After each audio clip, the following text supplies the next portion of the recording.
Hey, what's going on? It's Blair the Car Guys. It's a Tuesday video, so you know what to do. Go check out supergangsinc.com. Take a look. Yugi needs any car game, you know they got it. So this was the first weekend that Shining Victories or Shiv was legal this weekend. So of course you're gonna think, what am I gonna see? You're gonna see a lot of Cosmos, check. You're gonna see a lot of Monarchs, Domain or Extra Deck, check. You're gonna see a lot of BA.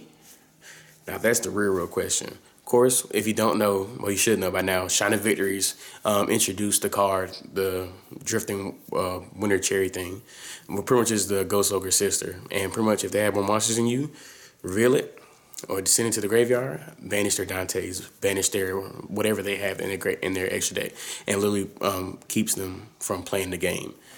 You think that would stop people from playing BA, but we went to a regional in Florida, and of course other regionals all around the country, and even across the world and everything. People were still playing Burning Abyss, or at least attempting to. Why do you think that? Well, the biggest reason why people were actually still playing BA, it was two things that I can take from this. It was one, they just didn't give a damn. They're going to go and be like, hey, you better have it. And they still go first, do their thing. And if they got it, then I guess they just lose. But if they don't have it, then they still do regular BA plays.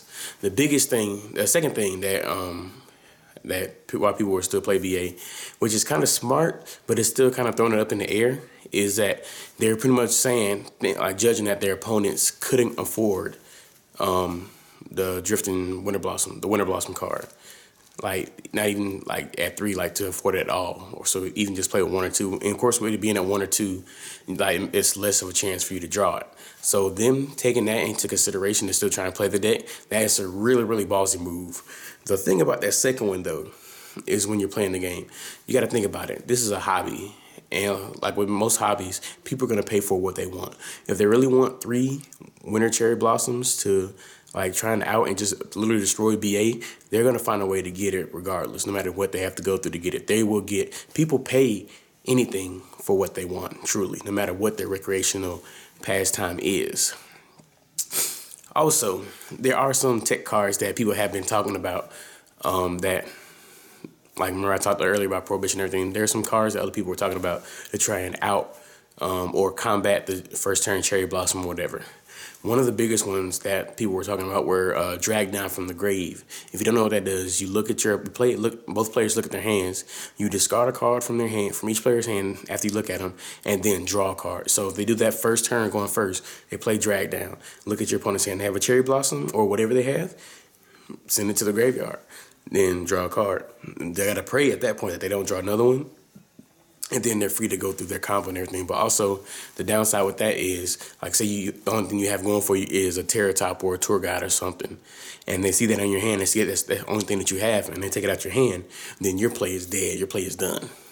So that's the only drawback to that. But of course, if you have like a handful of BAs along with that, then I guess you're just in the money then.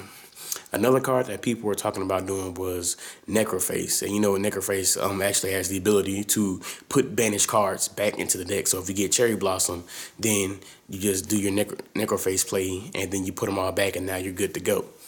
That one's a little tougher to do. Of course, you can just foolish it, or if you have it in your hand, it makes it awkward, especially if you have other monsters to do it with. So that one's pretty like iffy about that one. I'm not sure about that one, but I do like the Drag Down from the Grave card.